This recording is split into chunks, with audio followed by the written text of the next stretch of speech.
여러분은 매주 드리는 예배에서 진정한 하나님의 임재, 성령의 임재를 경험하고 계신가요? 혹시 예배가 너무 형식처럼 느껴지거나 아무런 감동도 없이 무미건조하게 지나가 버린 적은 없으신가요? 우리가 매주 예배에 참석하고 하나님께 찬송하고 설교도 듣고 기도도 하지만 우리가 드리는 예배가 정말 하나님이 기뻐하시는 예배인지, 하나님이 찾으시는 예배자로 서고 있는지 우리 스스로에게 한번 질문해 볼 필요가 있습니다. 오늘 이 영상을 통해서 하나님께 영과 진리로 예배한다는 것이 무엇이고 하나님께서 기뻐하시는 예배자의 참 모습은 어떤 것인지 한번 알아보려고 합니다. 끝까지 시청하시면 우리의 예배를 한번 점검해 보고 또 앞으로 어떻게 예배를 드려야 하나님이 기뻐하시는지 그 방향성을 찾아보실 수 있을 겁니다. 가장 먼저 우리가 한번 생각해 봐야 할 것은 영과 진리로 예배하는 것이 무엇이냐 하는 문제입니다. 요한복음 4장 23절에서 예수님은 이렇게 말씀하셨습니다. 아버지께 참되게 예배하는 자들은 영과 진리로 예배할 때가 오나니 곧 이때라. 아버지께서는 이렇게 예배하는 자들을 찾으시느니라.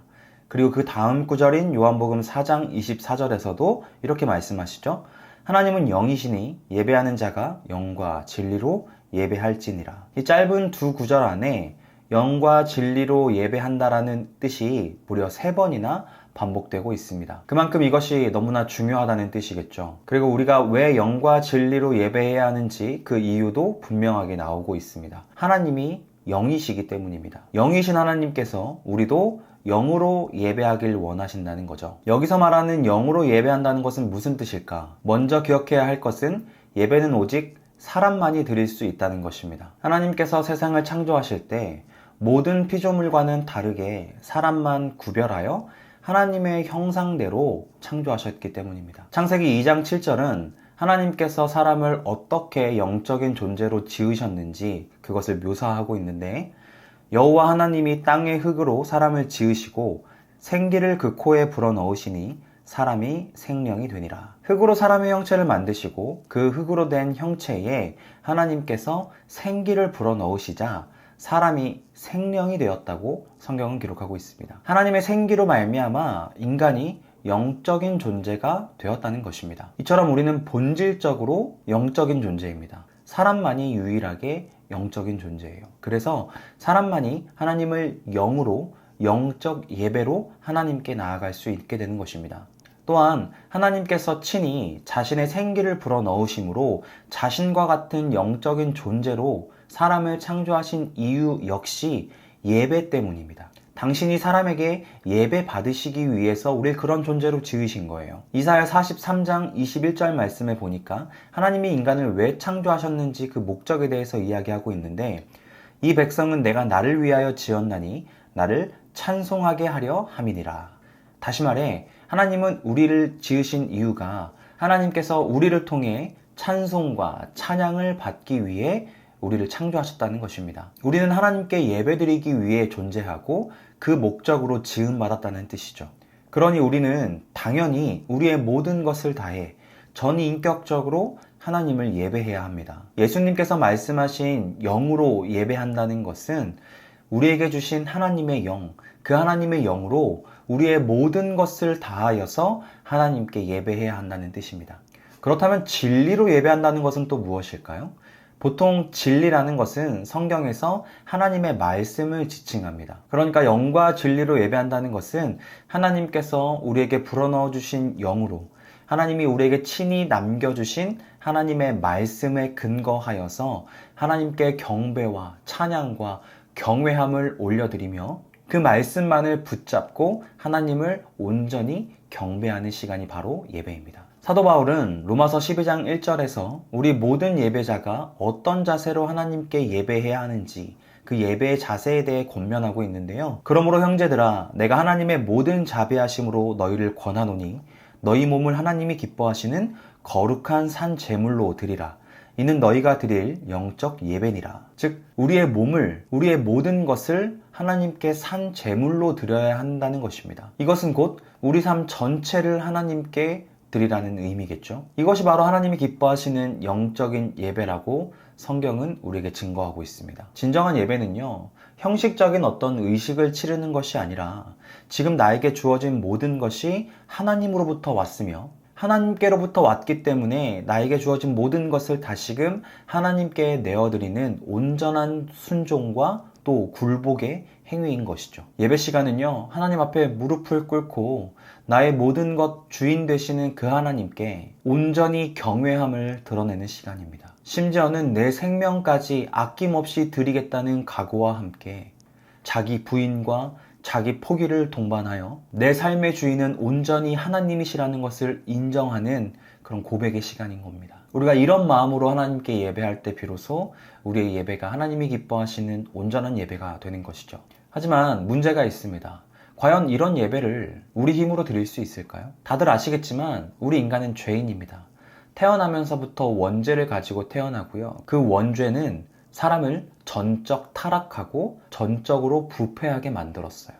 그래서 우리는 우리 힘으로 하나님을 예배할 수 없는 그런 존재입니다. 그래서 예수님께서는 십자가 사건, 십자가 고난을 감당하신 이후에 하늘로 승천하시면서 우리에게 보혜사 성령, 진리의 영이신 그 성령님을 우리에게로 보내주신 것입니다. 우리의 모든 연약함을 아시고 우리가 전적으로 성령님께 의지할 때에만 비로소 하나님이 기뻐하시는 예배를 드릴 수 있도록 그렇게 만드신 겁니다. 오직 성령의 도우심으로만 하나님께서 받으실 수 있는 예배를 드릴 수 있게 하신 것이죠. 예수님께서 말씀하신 보혜사에 대해서 요한복음 15장 26절은 다음과 같이 이야기하고 있습니다.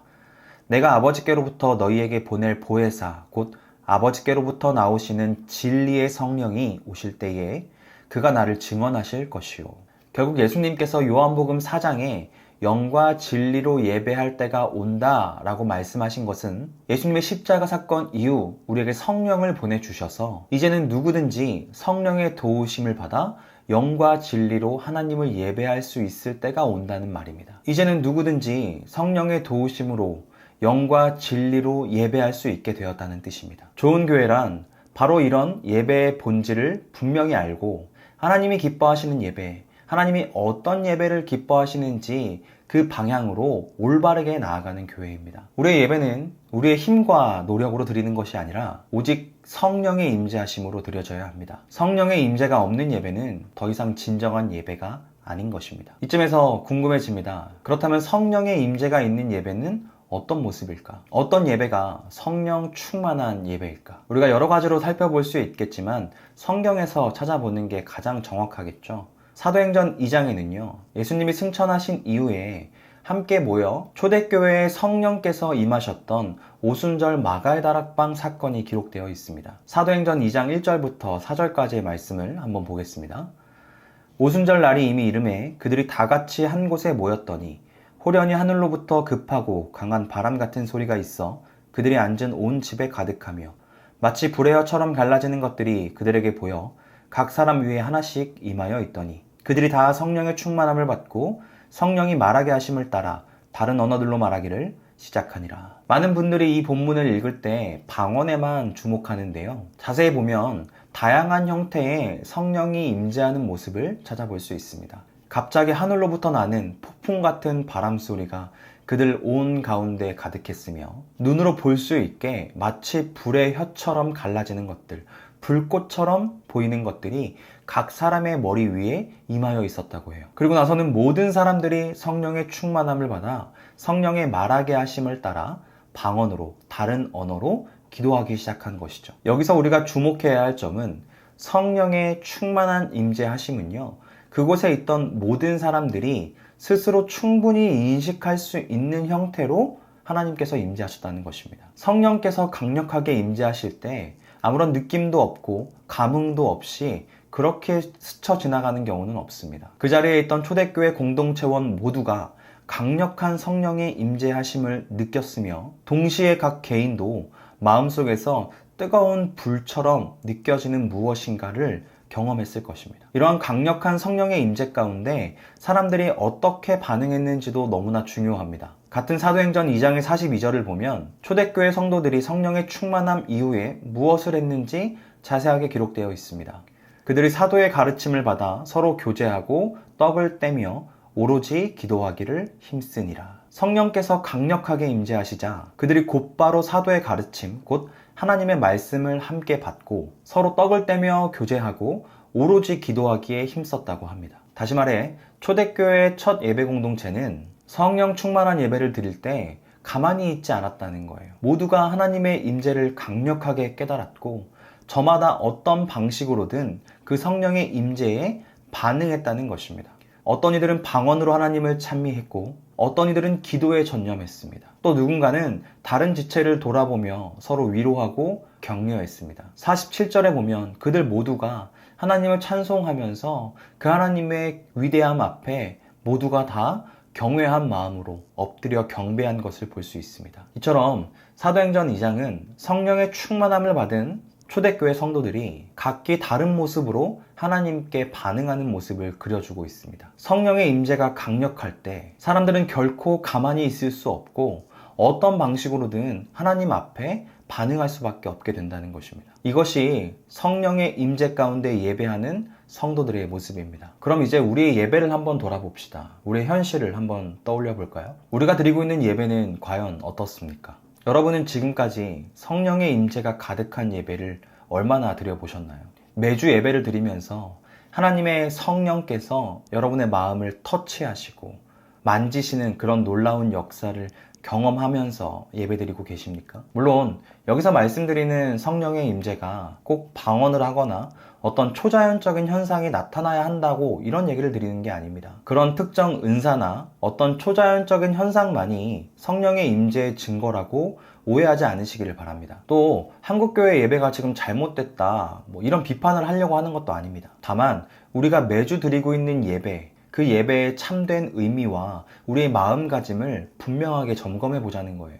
예배 중에 우리는 자연스럽게 기도도 하고 찬송도 하고 하나님의 말씀도 듣습니다. 그 시간 가운데 여러분들은 여러분에게 임하신 성령의 임재를 경험하고 계신가요? 찬송을 부를 때 마음속 깊은 곳에서부터 주시는 성령님의 감격과 기쁨이 느껴지십니까? 하나님의 말씀이 선포되는 설교 시간에 성령께서 여러분들에게 말을 걸어오시나요? 아, 하나님께서 나에게 지금 이 말씀을 통해 이렇게 말씀하고 계시는구나.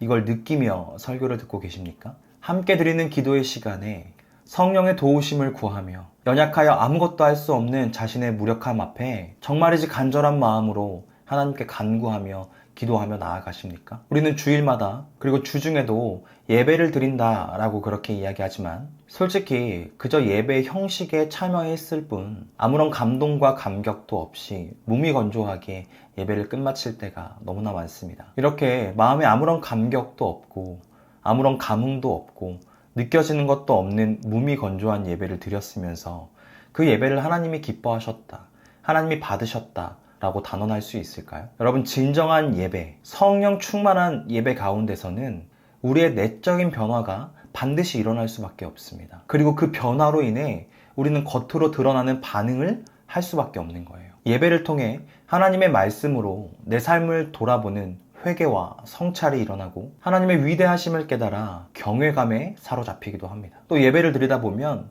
세상 속에서 어떻게 하면 하나님의 뜻을 이루어갈 수 있을까?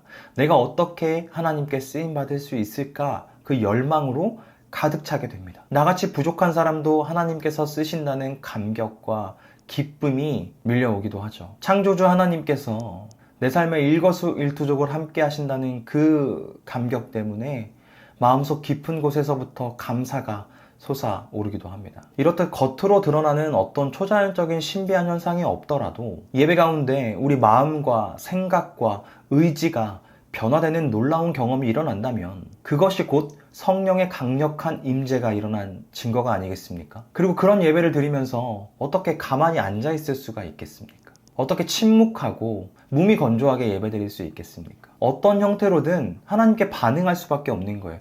그게 바로 찬양과 기도가 아닙니까? 여러분은 왜 예배 시간에 찬양하고 기도하세요? 순서가 왔으니까. 그렇게 형식이 짜져 있으니까. 그렇게 예배드리는 사람이 얼마나 많습니까? 하지만 본질적으로 우리가 찬양과 기도는 이런 동기와 이런 강력한 내면의 역사 가운데 터져 나와야 되는 거예요. 그게 찬양이고 그게 바로 기도입니다. 성령께서 내 안에 강력하게 역사하시면 하나님을 높이지 않고는 견딜 수 없어서 터져 나오는 찬송이 우리에게 고백되어집니다. 이것이 바로 진정한 찬양입니다. 또 예배 중에 하나님의 말씀이 강력하게 선포될 때 그 말씀을 받고 성령의 역사가, 성령의 임재가 우리 가운데 임하면 우리 힘으로는 도저히 그 말씀을 지키고 살아갈 수 없어서 우리의 연약함을 가지고 하나님께 꿇어 엎드려 하나님께 간구하며 간절히 구하게 되는 거예요. 성령님, 저를 도와주십시오. 제가 이 말씀대로 살기를 원합니다. 이게 바로 기도이지 않습니까? 우리가 매주 형식적으로 드리는 찬양과 기도에는 이렇게 깊은 영적 의미가 담겨 있어요. 이런 깊은 영적인 상태에서 우리가 주체할 수 없이 터져 나오는 반응으로 하나님께 찬양하고 기도하게 되는 것입니다. 하지만 현실을 보면 어떻습니까? 예배 시간에 근근히 맞춰와서 자리에 앉자마자 스크린에 띄워진 가사를 보며 그 가사가 어떤 의미인지 곱씹지도 않고 그저 주어진 멜로디에 따라 흥얼거리면서 그걸 찬양이라고 부릅니다. 도대체 무엇을 기도해야 할지 몰라서 앞에서는 막 기도하라고 하는데 그저 눈만 감고 멍 때리고 있는 시간을 그렇게 기도하는 시간이라고 생각하고 있을지 모릅니다. 그런 식으로 드리는 찬양과 기도가 제가 앞에서 말씀드렸던 강력한 성령의 임재 가운데 터져 나오는 찬양과 기도와 같을 수 있겠습니까? 그렇다면 하나님은 어떤 예배를 받으실까요? 하나님은 어떤 우리의 상태를 기뻐하시고 온전한 예배로 여기실까요? 우리의 예배의 모습이 이렇게 무미건조한 모습으로 머물러 있다면 이제는 예배의 본질을 다시 점검하고 깊게 새겨야 할 때입니다. 이제 예배의 구성 요소인 설교에 대해서 한번 이야기해 보려고 해요. 전 이 설교에 대해서 하고 싶은 말이 너무 많거든요.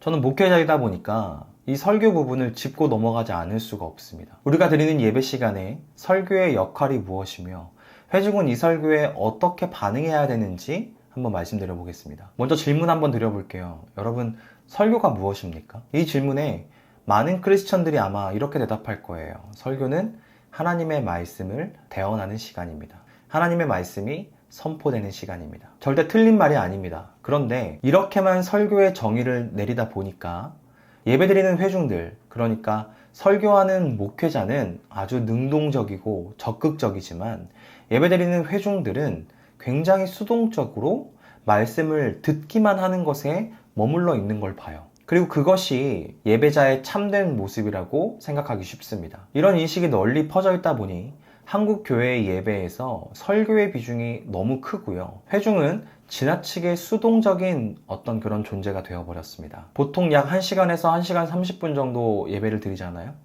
그 중에 30분, 40분, 길게는 50분까지도 설교하는 그런 교회들이 있는데 그 긴 시간 동안 예배 드리는 시간의 대부분의 시간 동안 회중은 가만히 앉아서 듣기만 하고 있는 겁니다. 제가 교회 개척을 준비하면서 제가 있는 지방, 제가 있는 지역에 한 20개 교회의 예배를 매주 돌아가면서 참여해 봤습니다. 서울이나 수도권만 하더라도 예배 형태가 굉장히 다양하고 새로운 시도들을 하는 그런 교회들이 참 많은데 지방은 그런 모습을 거의 찾아볼 수가 없어요. 정말 놀랍게도 제가 간 거의 모든 교회가 예배 순서가 거의 비슷하고요. 설교자와 설교의 내용만 다를 뿐 판에 박은 듯이 똑같은 예배를 드리고 있었습니다. 대부분의 교회가 이런 순서로 예배를 드려요. 처음에 예배를 시작하면 찬송가를 한 2곡 정도 부릅니다. 그리고 나서 대표로 한 사람이 회중 기도를 하고요. 교동문을 낭독합니다. 그리고 성가대가 있는 교회는 성가대 찬양을 하고 성가대가 없는 교회는 회중 찬양을 한 번 더 하죠. 그리고 말씀을 봉독합니다. 그리고 설교자가 나와서 설교를 해요. 1시간에서 1시간 10분 정도 예배 시간이 되는데 그 중에 한 40분 전후로 설교를 하더라고요. 설교가 끝나면요, 목회자가 목회 기도로 마무리를 하거나 어떤 교회는 짧은 시간 통성 기도로 회중 기도를 하기도 합니다. 그리고 대표 기도를 하고 광고를 하고 축도하고 마쳐요. 예배에 참석한 회중의 입장에서, 제가 목회자긴 하지만 그 예배에 참석한 회중의 입장에서 1시간이 넘는 그 예배 시간 가운데 회중이 적극적으로 예배에 참여하는 시간은 찬송과 기도하는 시간을 합쳐서 10분 남짓입니다. 나머지 대부분의 시간은요, 그냥 앉아서 설교 듣는 시간이에요. 어떻게 보면 예배가 하나의 강의처럼 그렇게 그냥 흘러가 버리는 거죠. 예배가 지나치게 설교하는 설교자의 역량에 좌우된다는 거예요. 왜 이런 현상이 생겼을까요? 여러 원인이 있을 수 있겠지만 가장 중요한 원인은 제가 보기엔 설교에 대한 오해에서 비롯됩니다. 설교를 오로지 말씀을 전하는 목회자의 시간, 하나님의 말씀을 선포하는 그 목회자의 시간으로만 여기고 회중은 그저 목사님의 설교를 듣기만 하면 되는, 하나님의 말씀을 받아서 그 하나님의 말씀으로 무엇인가 역동적인 역사가 일어나는 것이 아니라 그냥 설교를 듣기만 하는 것으로 만족하는 이런 존재가 되어버린 것이죠. 여러분, 그런데 신학교에서 설교의 정의를 가르칠 때 설교의 정의를 이렇게 말해요. 설교는 하나님의 말 걸어오심이다 라고요. 목사가 하나님의 말씀을 전하는 그 행위를 뛰어넘어서 하나님께서 지금 설교하고 있는 설교자에게, 설교를 준비하고 있었던 그 설교자에게는 말할 것도 없고, 또 그 설교가 선포될 때 회중들에게도 동일하게 하나님께서 말 걸어 오시는 시간이라는 거예요. 설교자는 하나님의 말씀, 그러니까 성경을 통해서 하나님의 말씀을 대언해야 하는 막중한 책임감이 있지만, 설교 시간에 선포되는 목사의 모든 말이 그 순간 다 하나님의 말씀이 되는 것은 아니에요. 왜냐하면 설교자도 사람이기 때문에 인간의 한계, 그러니까 지적인 한계와 경험적 한계를 분명하게 갖고 있기 때문입니다. 절대 설교자의 말이 하나님의 말과 동일시 되어서는 안 되는 거예요. 그래서 가장 중요한 설교의 요소는 목회자가, 설교자가 하나님의 성경 말씀을 근거로 말씀을 선포할 때 듣는 회중의 마음 가운데 성령께서 역사하심으로 말미암아 그 말씀이, 그 설교가 하나님의 말씀이 되어 회중에게 전달되는 거예요. 그 역할을 성령께서 하시는 거거든요. 이게 바로 하나님의 말 걸어 오심이라는 걸로 신학적으로 표현하는 거죠. 그렇기 때문에 설교의 본질은요, 설교자가 일방적으로 회중에게 하나님의 말씀을 때려 넣는 것이 아니라 하나님과 회중의 관계를 연결하는 것. 그러니까 성경 말씀을 통해서 그 성경 말씀이 회중에게 선포될 때 하나님께서 그 말씀으로 그 회중에게 말을 걸고 그 안에 있는 성령께서 역사하심으로 말미암아 하나님과 회중이 함께 대화하는 시간이 바로 설교의 시간의 온전한 정의인 것입니다. 그렇게 설교의 본질은 설교자를 도구 삼아 하나님께서 회중과 대화하는 시간이라고 볼 수 있습니다. 설교자는 그 대화를 돕는 역할을 할 뿐이고 절대 하나님의 역할을 대신할 수 없는 것입니다.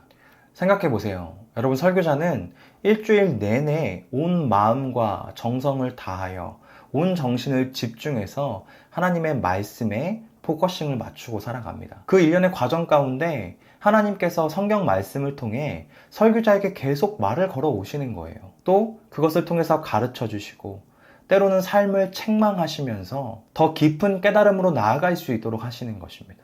때로는 위로와 격려를 해주시기도 하죠.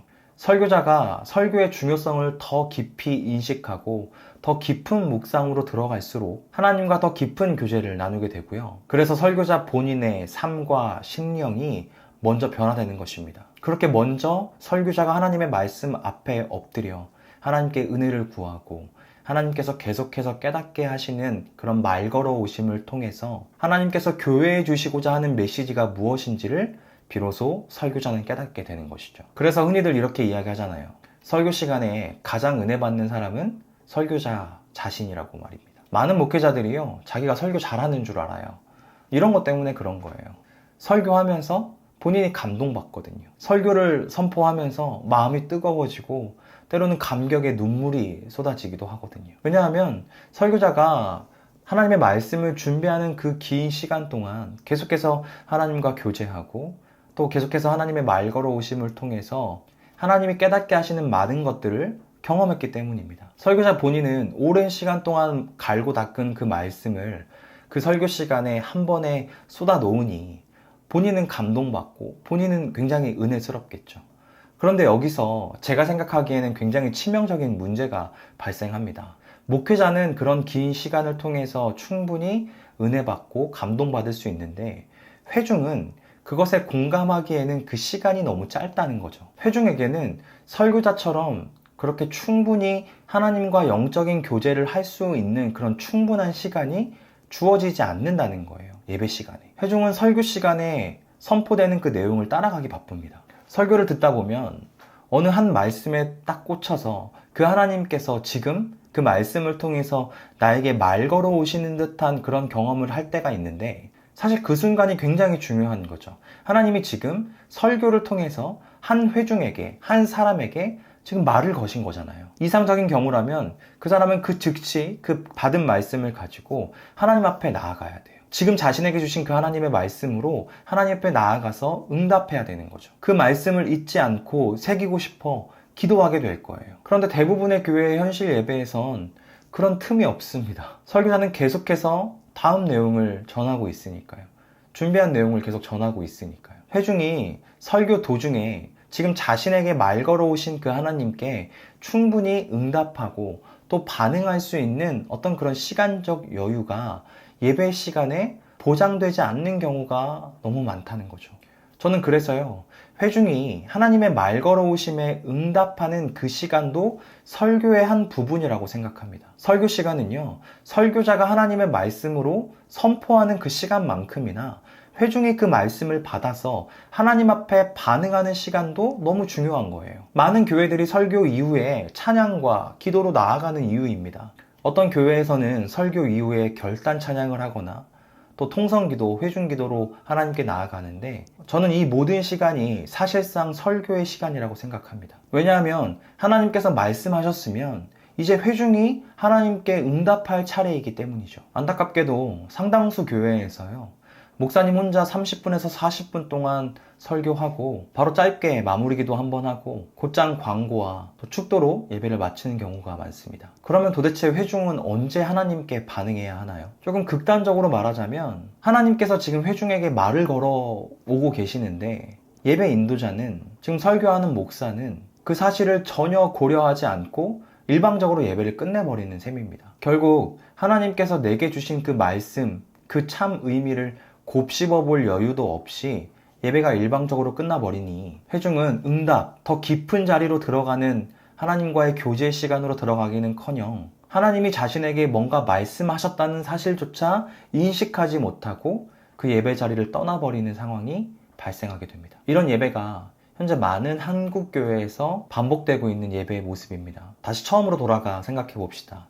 여러분, 이런 예배가 정말 영과 진리로 드리는 예배인가요? 예배 중이라 할지라도 성도들이 성령의 인도하심에 따라 마음껏 찬양하고 또 마음껏 기도하지 못하는 그런 예배라면 성령의 임재를 깊이 경험하는 그런 예배라고 할 수 있을까요? 진리의 성령님이 이끄시는, 그 성령께서 임재하시는 진정한 예배라고 우리가 말할 수 있겠습니까? 우리는 지금 우리가 드리고 있는 예배의 태도와 의미를 성경이 말씀하시는 예배의 본질에 비추어 점검해 봐야 합니다. 그리고 하나님께서 찾으시는 예배자, 하나님께서 기뻐하시는 영과 진리로 예배하기 위해서 우리가 마음을 모아야 합니다. 정리하겠습니다. 예수님께서 약속하신 대로 우리는 보혜사 성령님, 진리의 영을 우리 마음에 모시고 살아가는 성도가 되었습니다. 이제 언제 어디서나 성령의 도우심으로 말미암아 온전한 예배를 드릴 수 있는 그런 시대를 살아가고 있습니다. 영과 진리로 예배한다는 것은요, 내가 가진 모든 열정과